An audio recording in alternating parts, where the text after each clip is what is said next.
अस्सलाम वालेकुम व्यूअर्स, मैं हूं आपकी होस्ट उम्मे मईमा रुमान। रियल कंडक्टेड इंटरव्यू में 341 क्वेश्चंस जो है वो हम डिस्कस कर चुके हैं। आज हम डिस्कस करेंगे क्वेश्चन नंबर 342 टू 370 क्वेश्चंस इंशाल्लाह। तो टाइम नहीं वेस्ट करते और देख लेते हैं question number 342। How we can minimize religious extremism by teaching, कि हम टीचिंग के थ्रू जो रिलीजियस एक्सट्रीमिज़म है उसको कैसे ख़त्म कर सकते हैं। तो हम इसके लिए डिफरेंट मेथड्स यूज़ कर सकते हैं। जैसे फॉर एग्जांपल हम अच्छी मेंटोरिंग कर सकते हैं अपने स्टूडेंट्स की। हम एक सेंस ऑफ मॉनिटरिंग जो अपनी क्लास में वो इंट्रोड्यूस करवा सकते हैं स्ट्रिक्ट वे में उनके साथ मॉनिटरिंग करते हुए। उसके अलावा हम उनकी अगर जहाँ ज़रूरत है हम उनकी काउंसलिंग कर सकते हैं एज अ टीचर, क्योंकि हम उनके MKOs हैं, मोर नॉलेजेबल अदर पर्सन हैं उनके लिए, और हम रोल मॉडल्स हैं अपने स्टूडेंट्स के लिए। तो हम उनकी काउंसलिंग कर सकते हैं। उसके अलावा हम उनकी माइंड मैपिंग कर सकते हैं और डिफरेंट इश्यूज़ जो हैं उन पे जो डिटेल डिस्कशन है उसके थ्रू हम लोग जो हैं बच्चों का माइंड सेट कर सकते हैं कि उन्हें रिलीजियस एक्सट्रीमिज़म की तरफ नहीं जाना चाहिए। और हम सोशल मीडिया को यूज़ कर सकते हैं, ये जस्ट मीडिया का यूज़ कर सकते हैं। Religious books, leaflets and other bibliographical जो मटेरियल है वो उनको प्रोवाइड कर सकते हैं ताकि उनकी जो नॉलेज है उसमें इजाफ़ा हो। अब जैसे अब शिया और सुन्नी वाले बहुत इश्यूज़ चलते हैं हमारे स्कूल्स में, हमारे कॉलेजेस में, हमारी यूनिवर्सिटीज़ में। उसके अलावा मुस्लिम, नॉन मुस्लिम के बहुत सारे इश्यूज़ चलते हैं। तो अगर हम उनको कोई बुक्स वगैरह या कोई लीफलेट या कोई भी बिब्लियोग्राफिकल डाटा हम उनको प्रोवाइड कर रहे हैं, तो हमें इस चीज़ का ख़्याल रखना चाहिए कि वो जो डाटा हम उनको प्रोवाइड कर रहे हैं उस डाटा में भी रिलीजियस एक्सट्रीमिज़म मौजूद ना हो, बल्कि एक मॉडरेटिक वे में वो जो मटेरियल है, जो डाटा है वो कलेक्ट किया गया हो, सो दैट हमें इस चीज़ का बेनिफिट भी हो। अब अगर क्वेश्चन 343 की बात करें, what will you do when you enter in the classroom, tell any three things. जी, जब अगर मैं होती तो मैं इसका आंसर ये करती कि जब मैं क्लास में जाऊँगी तो सबसे पहले ज़ाहिर-सी बात है मैं बच्चों को ग्रीटिंग्स जो है वो दूँगी। मतलब मैं मुस्लिम हूँ तो एज़ अ मुस्लिम मैं उनको अस्सलाम वालेकुम कहूँगी। उसके बाद मैं स्टूडेंट से उनकी हेल्थ, उनके इश्यूज़, उनकी थोड़ी-सी पर्सनल लाइफ़ के हवाले से थोड़ा-सा डिस्कस करूँगी, सो दैट वो खुद को जो है सेट कर लें क्लासरूम में, और कंड्यूसिव एनवायरनमेंट जो है वो प्रोड्यूस हो जाए।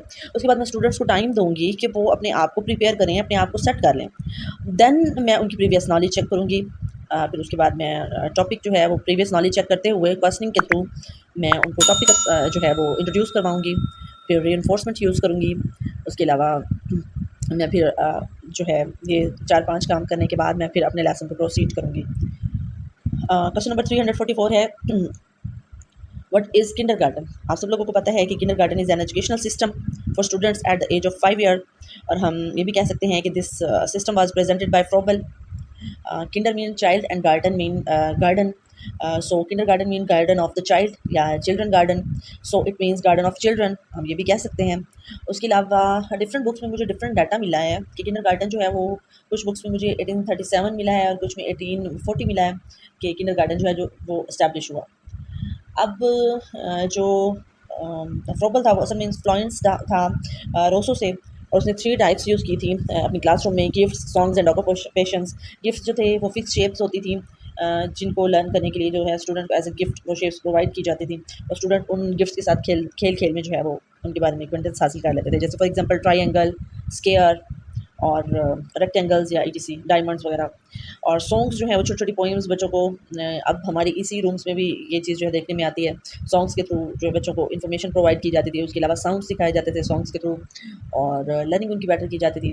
उसके बाद ऑक्यूपेशंस होते थे। ऑक्यूपेशंस में जो है मोल्डेड एंड फोल्डेड मटेरियल होता था, और स्टूडेंट जो है चीज़ों को मैनिपुलेट करके और फिर उनके साथ न्यू चीज़ें बनाते थे, और इस तरह वो लर्निंग के प्रोसेस को जो है कैरी ऑन करते थे। अब ऑक्यूपेशंस में जो है हम कार्डबोर्ड को रख सकते हैं, हम फोमिक शीट्स को रख सकते हैं, हम चाइना क्ले को रख सकते हैं, हर वो मटेरियल जिसको हम मोल्ड एंड फोल्ड कर सकते हैं। जैसे फॉर एग्जांपल पेपर्स हो गए, या फिर कार्डबोर्ड्स हो गए, फोमिक शीट्स हो गई, even that piece of cloth हो गए, और इस तरह की चीज़ें। 345 है जी, how you will find anxiety, curiosity, jealousy in classroom. मतलब ये तीनों टर्म्स जो हैं आप अपनी क्लासरूम के स्टूडेंट्स में किस तरह से फाइंड आउट करेंगे। तो सबसे पहले वर्ड यूज़ हुआ है एंग्जाइटी का, तो हम ये देख लेते हैं कि हम एंग्जाइटी को किस तरह से फाइंड आउट करेंगे। सबसे पहले तो हम स्टूडेंट्स की फेस रीडिंग करेंगे।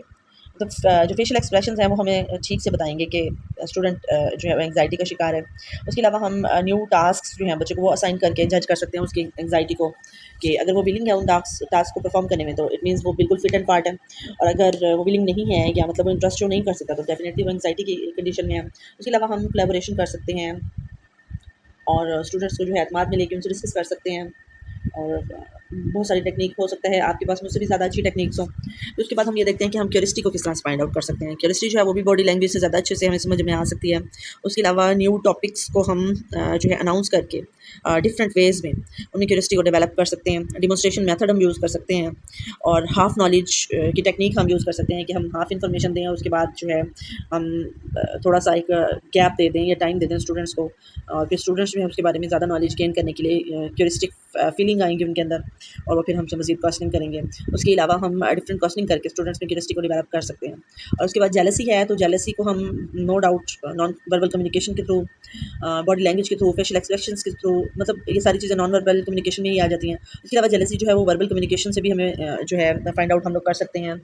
और अगर हमने देखना है कि एक बच्चा किसी दूसरे बच्चे से जेलस है या नहीं है, तो हम उसके सामने किसी दूसरे बच्चे की तारीफ़ यूज़ कर सकते हैं, ये टेक्निक यूज़ हो सकती है। और या हम उस बच्चे की बुराई भी करके जो है इस चीज़ को सॉर्ट आउट कर सकते हैं कि ज़ाहिर हम अगर अपने किसी स्टूडेंट के सामने किसी और स्टूडेंट की बुराई करेंगे, तो अगर उसके अंदर जेलसी का फैक्टर होगा, तो नो डाउट वो खुद भी हमारा साथ देने लगेगा। और हम कंपेयरिंग कर सकते हैं स्टूडेंट्स को आपस में। उसके अलावा बाकी स्टूडेंट्स के सामने किसी एक स्टूडेंट को ज़्यादा अप्रिशिएट कर सकते हैं। तो इस तरह हम अंदाज़ा लगा सकते हैं कि वो जेलस हैं या नहीं हैं। अब क्वेश्चन 46 को देखें तो what will be your topic of research in MPhil. अब ये एक सिचुएशनल क्वेश्चन है और ये आपकी मर्ज़ी है आप एमफिल के लिए क्या मतलब टॉपिक सेलेक्ट करना चाहते हैं। और 347 है जी, why you decide this topic. फिर आप जस्टिफिकेशन भी दें कि आपने वो टॉपिक जो है वो असल में डिसाइड क्यों किया, आप उस साइड पे क्यों जाना चाहते हैं। मतलब आपका इंटरेस्ट है या कोई ऐसा फैक्टर है जो आपको इस चीज़ पे वर्क करने पे मजबूर कर रहा है, या आपके जो टीचर्स हैं या आपके मेंटोर्स हैं उन्होंने रिकमेंड किया है, ये क्या वजह है। उसके बाद जी question 348, you are a biologist and you are going to give info about plants at starting level, how you will plan start and explain. बहुत मज़े का क्वेश्चन है, ये सिचुएशनल क्वेश्चन है और अगर आपसे ये क्वेश्चन कर लिया जाता है और आपका ये क्वेश्चन बहुत अच्छा जाता है तो नो डाउट ये एक ऐसा क्वेश्चन है जो आपको लेक्चर सेलेक्ट करवा सकता है। तो इस तरह के क्वेश्चन जो सिचुएशनल होते हैं उन पे ज़्यादा वर्क करें, क्योंकि यही चीज़ जो है आपको मुमताज़ करती है बाकी कैंडिडेट से, या आपको अलग करती है बाकी कैंडिडेट से अगर आप इनको अच्छे से परफॉर्म कर लेते हैं। अगर मैं होती तो मे बी मेरा आंसर शायद रॉन्ग हो या मेरा वे शायद रॉन्ग हो और आप लोगों के पास ज़्यादा अच्छे मतलब आइडियाज़ हों, क्योंकि ideas individual to individual vary करते हैं। लेकिन जो मेरी अप्रोच है वो मैं आप लोगों के साथ शेयर कर लेती हूँ। मैं प्लान करती अकॉर्डिंग टू अपने स्टूडेंट्स की नीड्स के, उनके मेंटल लेवल्स के अकॉर्डिंग, उनकी कैपेसिटी के अकॉर्डिंग। मैं सबसे पहले इंडिविजुअल डिफरेंसेस पे काम करती प्लानिंग के टाइम कि मेरा कौन सा स्टूडेंट जो है कौन कौन से एरियाज़ में क्या क्या चीज़ जो है उसको तंग करेगी, या कौन कौन से एरियाज़ जो हैं उसके लिए हार्ड नल टू क्रैक साबित होंगे, या फिर हार्ड नट टू क्रैक भी अगर साबित नहीं होते तो कहाँ कहाँ उनको प्रॉब्लम्स आ सकती हैं। ठीक हो गया। फिर मैं इस चीज़ पे वर्क करूँगी प्लानिंग में कि मैंने स्टार्ट कैसे करना है, मैंने स्टूडेंट्स में क्यूरियोसिटी को कैसे क्रिएट करना है, मैंने क्वेश्चनिंग को किस तरह से डेवलप करना है, मैंने किस तरह से अपने स्टूडेंट्स की ब्रेनस्टॉर्मिंग पे वर्क करना है। मैं प्लानिंग के फेज़ में ये सब चीज़ें देखूँगी। उसके बाद जब प्लानिंग के बाद कौन सा फेज़ उन्होंने पूछा, हाँ जी, मैं स्टार्ट कैसे करूँगी।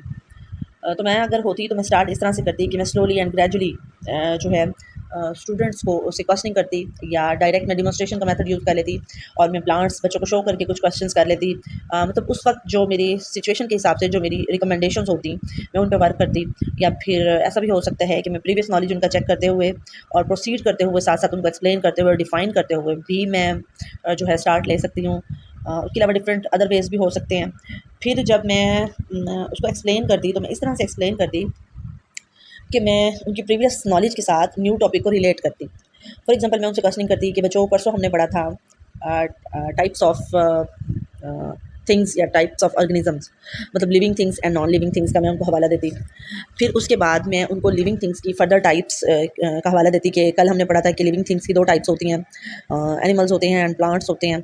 अब फिर मैं उनको बताती कि हमने फिर पढ़ा था कल एनिमल्स की टाइप्स, कि एनिमल्स जो हैं वो उनकी भी दो टाइप्स होती हैं, फिर further vertebrates and in non vertebrates. फिर मैं उनसे कहती कि जी आज हम जो है लिविंग थिंग्स की सेकंड टाइप जो है उसके बारे में पढ़ेंगे। कल हमने फर्स्ट टाइप एनिमल्स की टू टाइप्स पढ़ी, वर्टिब्रेट्स एंड नॉन वर्टिब्रेट्स। आज हम जो लिविंग थिंग्स की दूसरी टाइप है प्लांट्स, उसके हवाले से डिस्कस करने जा रहे हैं। तो इस तरह से मैं अपना लेसन स्टार्ट करती और फिर मैं उनको बताती कि प्लांट्स जो है वो दो टाइप्स के होते हैं, मतलब प्लांट्स की भी फर्दर टू टाइप्स हैं और जिनमें से एक फ्लावरिंग है और एक नॉन फ्लावरिंग प्लांट्स हैं। तो इस तरह से फिर मैं नेक्स्ट उनको एग्जांपल्स देती जाती और डिमॉन्स्ट्रेशन मेथड के थ्रू उनको डिफरेंट फ्लावर्स दिखाती और फिर मतलब या फिर ग्राउंड में ले जाती और जो ग्राउंड में पौधे मौजूद होते हैं स्कूल के वो दिखाती उनको, या इस तरह से करके फिर मैं नेक्स्ट प्रोसीड करती। चलें जी, ये तो बात की बात है। लेकिन एक और भी बेस्ट मेथड ये हो सकता है कि मैं जो मेरे पास ग्रीन बोर्ड है या वाइट बोर्ड है उसमें मैं पूरा एक ट्री जो है बना देती। कि सबसे पहले हमने ये देखा कि there are two types of living things, plants and animals, या फिर मैं living thing and non living thing बिल्कुल बेसिक से स्टार्ट करके प्लांट बनाना स्टार्ट कर देती, फिर मैं उसमें उसके बाद लिविंग थिंग्स को ले लेती। अब लिविंग थिंग्स में फिर मैं उसकी दो टाइप्स उनको बताती, एनिमल्स एंड प्लांट्स, और फिर एनिमल्स की फर्दर दो टाइप्स का एक ट्री बना देती, और फिर उसके बाद जो है मतलब प्लांट्स की टाइप्स का डिफरेंट ट्री बना लेती। फिर उसकी डेली लाइफ एग्जांपल्स जो हैं वो मैं ऐड कर देती हूँ उस ट्री में, या मैं बच्चों के सामने डेली लाइफ एग्जांपल्स पुट करती, फिर मैं बच्चों से कहती कि आप अब मुझे डेली लाइफ एग्जांपल्स दें इसकी। तो इस तरह मेरा लेसन जो है बहुत अट्रैक्टिव बन जाता। अब क्वेश्चन नंबर 349 है जी, what are plans and activities. सबसे पहले हम प्लान को डिस्कस कर लेते हैं। असल में plan is the detail of how to achieve any goal, या plan is an attention, sorry plan is an intention to do something in some manner. मतलब ये मैंने अपने आप से ये डिफाइंस क्रिएट किए हैं, ये मेरी अपना अप्रोच है। मतलब प्लान जो है वो एक सिस्टमेटिक वे में किसी चीज़ के लिए कोड ऑफ कंडक्ट को बना लेना कि मैंने पहले ये स्टेप लेना है, फिर दूसरा स्टेप मेरा ये होगा, फिर तीसरा स्टेप ये होगा, फिर चौथा स्टेप ये होगा। जैसे अभी मैंने आपको एग्जांपल दी कि मैं अपने मतलब लेसन को किस तरह से प्रोसीड करती, तो ये मेरा एक प्लान था। तो इस तरह की चीज़ें जो है वो प्लान है कि हमारा ये इंटेंशन होता है कि हमने किसी स्पेसिफिक टास्क को किस तरह से कंप्लीट करना है, कौन कौन से स्टेप्स लेने हैं, कौन से स्टेप्स पहले लेने हैं, कौन से स्टेप्स बाद में लेने हैं, कौन से स्टेप्स को अवॉइड करना है, कौन से स्टेप्स को ज़्यादा इंपॉर्टेंस देनी है, एंड सो ऑन। उसके बाद हम बात कर लेते हैं एक्शन पर या एक्टिविटीज़ पर। तो एक्टिविटीज़ जो है वो प्रोसेस है टू डू समथिंग, या इम्प्लीमेंटेशन ऑफ द प्लान जो है वो हमारी आप ऐसे समझ लें कि एक्टिविटीज़ हैं। अब ये एक्टिविटीज़ डिफरेंट हो सकती हैं, करिकुलर, को करिकुलर, या सो ऑन। उसके बाद जी question number 350, who gave first theory of intelligence. ये फर्स्ट थ्योरी ऑफ इंटेलिजेंस जो है वो मानी जाती है अल्फ्रेड बीने की, जो उन्होंने 1904 में प्रेजेंट की थी, और इसको यूनिफैक्टर थ्योरी भी कहा जाता है, जिसमें अल्फ्रेड बीने ने कहा था कि there is only one factor that affect our intelligence. Question 351 है, how you will be able to know that students are taking interest in what you are teaching. ये तो सीधी सी बात है कि अगर सबसे पहले तो मैं ये देखूंगी कि मेरा वे ऑफ कन्वर्टिंग नॉलेज कैसा है। अगर मैं खुद प्रॉपर वे में नॉलेज को कन्वे कर रही हूँ तो नो डाउट मेरे स्टूडेंट्स जो हैं ऑटोमेटिकली इंटरेस्ट लेंगे। जब मैं अपनी इंट्रोस्पेक्शन कर लूँगी और उसमें मुझे जो फॉल्ट्स नज़र आएंगे मैं उस पर वर्क करूँगी, तो ऑटोमेटिकली जो इंटरेस्ट लेवल है मेरे स्टूडेंट्स का वो इंक्रीज़ हो जाएगा। लेकिन अगर मुझे इंट्रोस्पेक्शन में ये पता चलता है कि मतलब मेरी सारी टेक्निक्स टैक्टिक्स जो मैं यूज़ कर रही हूँ वो एट सम एक्सटेंट बहुत बेटर हैं इस नॉलेज को कन्वे करने के लिए, तो उसके बाद मैं फिर स्टूडेंट्स के इंटरेस्ट की तरफ आऊँगी, उनके इंटरेस्ट पे वर्क करूँगी, और फिर मैं देखूँगी कि क्या वो इंटरेस्ट ले रहे हैं या नहीं ले रहे। और अगर वो ले रहे हैं तो किस हद तक ले रहे हैं, और अगर नहीं ले रहे तो क्यों नहीं ले रहे।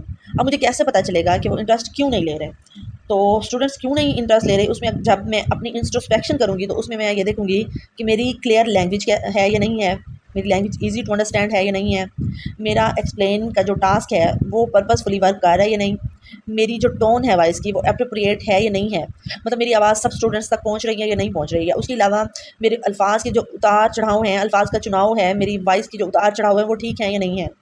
अच्छा, फिर मैं ये देखूँगी स्टूडेंट्स के हवाले से, मैं ये देखूँगी कि क्या वो अटेंशन पे कर रहे हैं। अगर जो कुछ मैं बोल रही हूँ, जो मैं कुछ उनको कन्वे कर रही हूँ, जो नॉलेज मैं उनको कन्वे कर रही हूँ, उसको वो खामोशी से सुन रहे हैं, अटेंशन पे कर रहे हैं, तो नो डाउट वो इंटरेस्ट शो कर रहे हैं। उसके अलावा मैं अगर उनसे कुछ क्वेश्चंस करती हूँ तो वो क्वेश्चंस का प्रॉपरली आंसर दे रहे हैं या क्विकली आंसर दे रहे हैं, तो उससे भी मैं अंदाज़ा लगा सकती हूँ कि yes they are taking interest in the lesson. उसके अलावा मैं ये देखूँगी कि मेरे स्टूडेंट्स जो हैं उनकी अटेंशन मुझसे हटी हुई तो नहीं है, या वो शोर तो नहीं कर रहे। अगर वो शोर कर रहे हैं तो नो डाउट उनकी अटेंशन नहीं है, या वो आपस में बातों में तो नहीं लगे हुए, या वो ऐसी मूवमेंट्स तो नहीं कर रहे जिनकी नीड ही नहीं है इस टीचिंग के प्रोसेस में। तो ये चीज़ें जो है मुझे हेल्पफुल प्रूव होंगी ये जज करने में कि मेरे स्टूडेंट्स जो हैं वो इंटरेस्ट ले रहे हैं टीचिंग में या नहीं।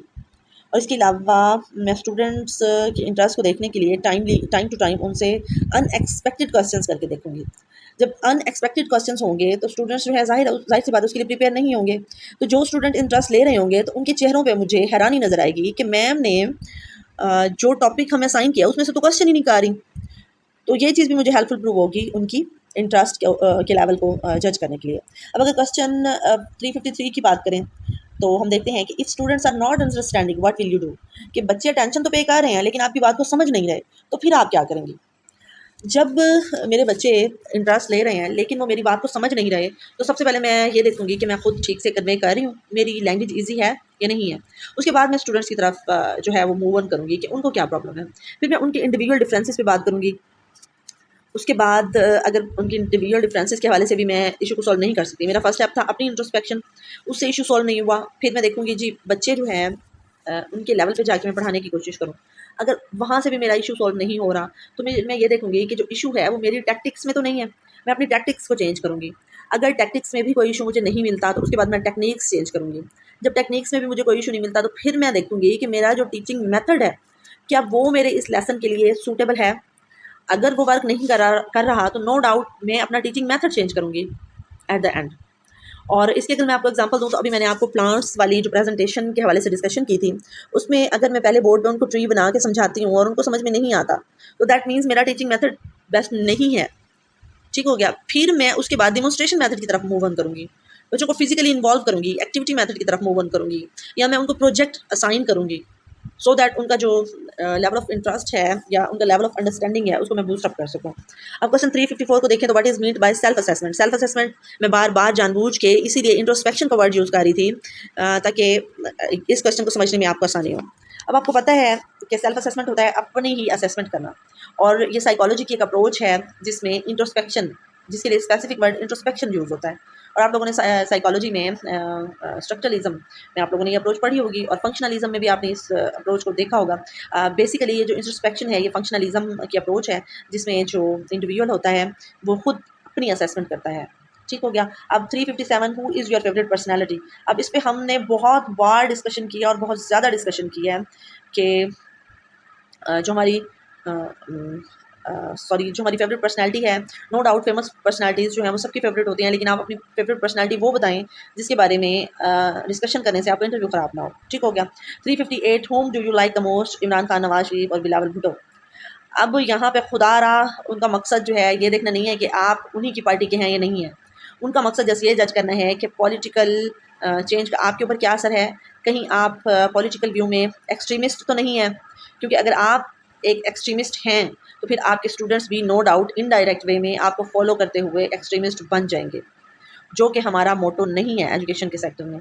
ठीक हो गया। तो आपका आंसर जो है मोडरेटिक होना चाहिए। आपने पता है क्या करना है, आपने तीनों की क्वालिटीज़ भी बतानी है और तीनों के फॉल्ट्स भी बताने हैं, और फिर आपने ये कहना है कि मेरे लिए बेटर वो है जो पाकिस्तान के लिए बेटर है, बस मैं उसी को लाइक करूँगा या उसी को लाइक करूँगी जो पाकिस्तान के लिए बेटर है।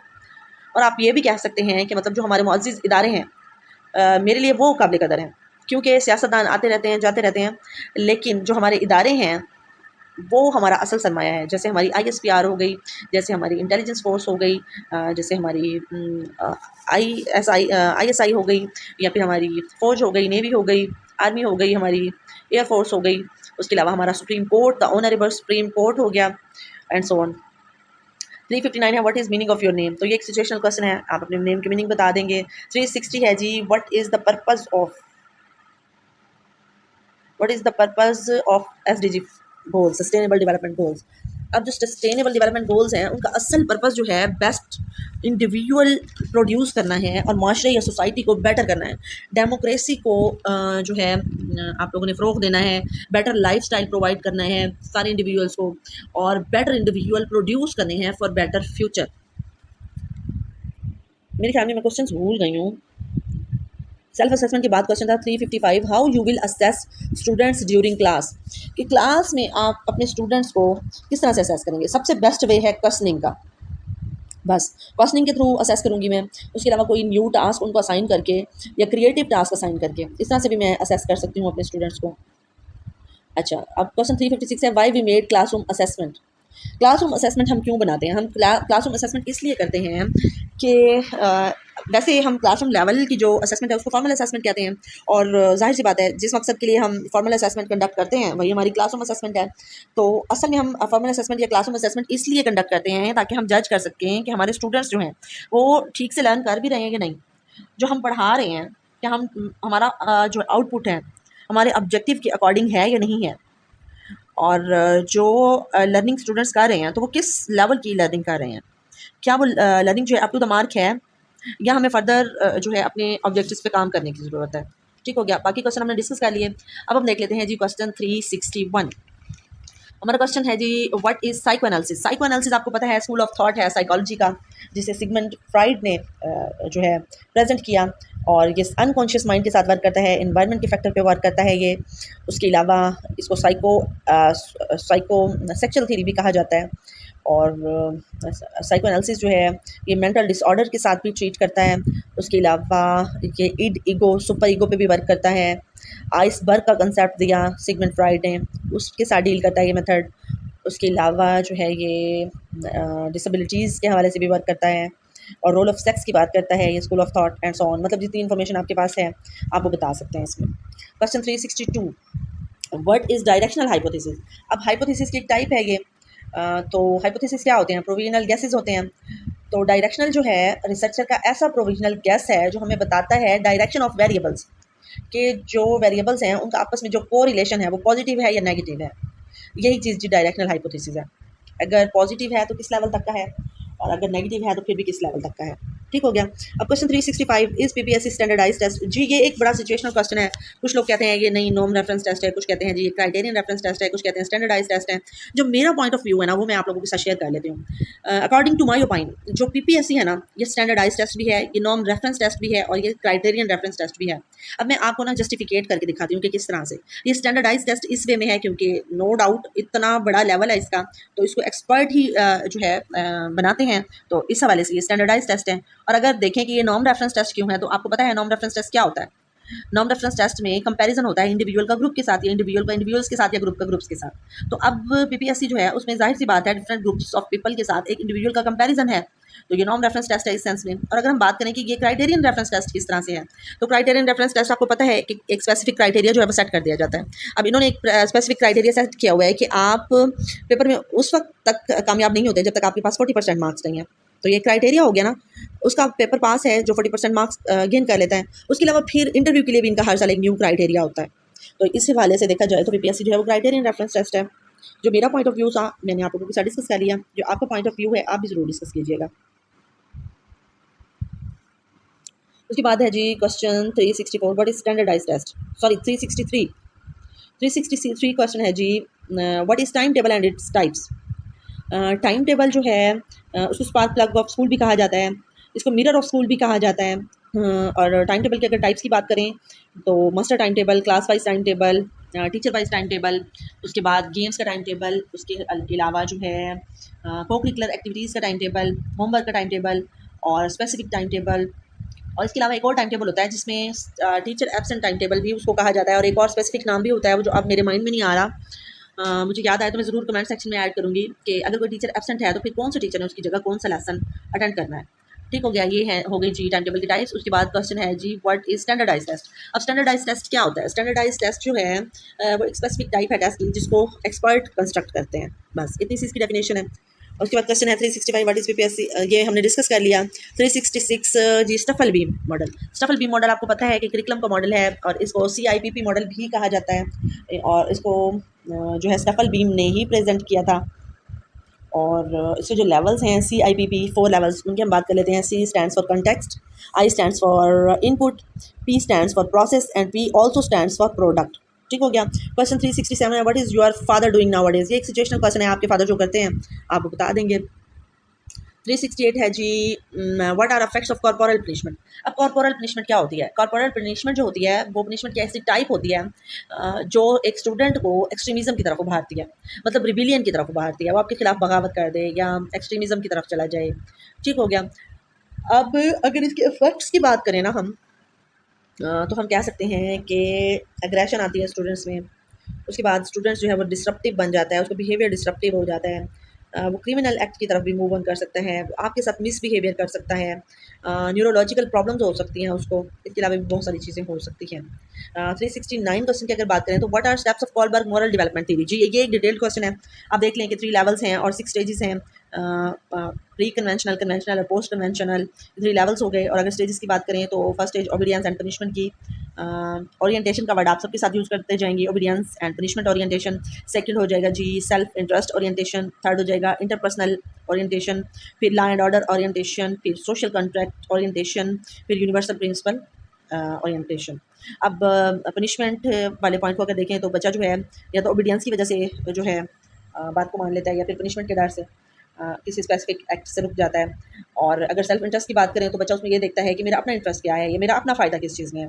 अगर इंटरपर्सनल की बात करें तो लोग क्या कहते हैं, मतलब लोग मुझे अच्छा कहें, लोग मुझे बुरा ना कहें, ये लेवल इस चीज़ के साथ डील करता है। लॉ एंड ऑर्डर की बात करें तो इस लेवल पे जो बच्चा होता है उसको लॉ और ऑर्डर का बिल्कुल अच्छे से पता होता है और वो लॉ और ऑर्डर को फ़ॉलो करना चाहता है और इसलिए जो है कोई स्पेसिफिक वर्क करता है या किसी स्पेसिफिक वर्क से बाज आ जाता है।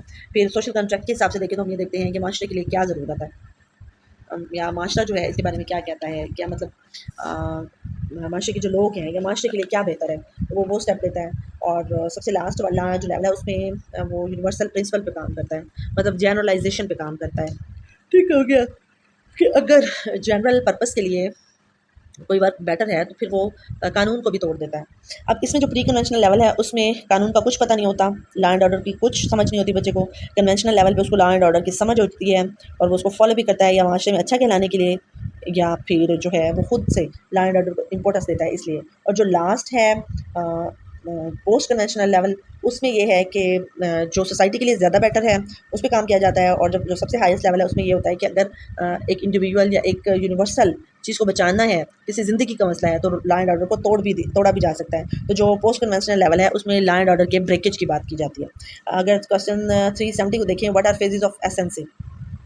एसएनसी के 3 फेजेज़ हैं। पहला 2021 में इम्प्लीमेंट हुआ प्राइमरी लेवल पे 16 अगस्त को। फिर जो दूसरा फ़ेज़ है वो भी अल्लाह आपका भला करे जी, इम्प्लीमेंट होना था 3 मार्च को, लेकिन इम्प्लीमेंट हुआ 1 अगस्त 2022 में एलिमेंट्री लेवल पे। अब जो है इसने इम्प्लीमेंट होना है 2023 में। जो डेडलाइन है वो तो 3 मार्च है, लेकिन लग ऐसा रहा है कि वो भी छुट्टियों के बाद ही जो है वो स्टार्ट किया करवाया जाएगा, और वो है जी 9th-10th के लेवल पे। ठीक हो गया। और सिंगल नेशनल करिकुलम का अब जो लेटेस्ट नाम है वो है पाकिस्तान नेशनल करिकुलम। क्वेश्चन 371 है, what R E and D.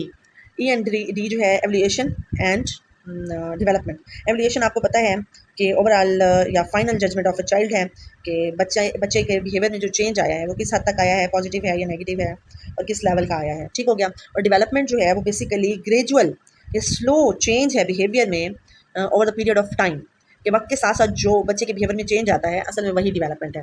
Hopefully आपको मेरी आज की वीडियो बहुत पसंद आई होगी। अगर वीडियो पसंद आई है तो लाइक ज़रूर कीजिएगा, वीडियो को शेयर ज़रूर कीजिएगा, और वीडियो को स्किप किए बगैर देखा करें, सो दैट कोई इंपॉर्टेंट जो पॉइंट है वो मिस ना हो जाए आप लोगों से।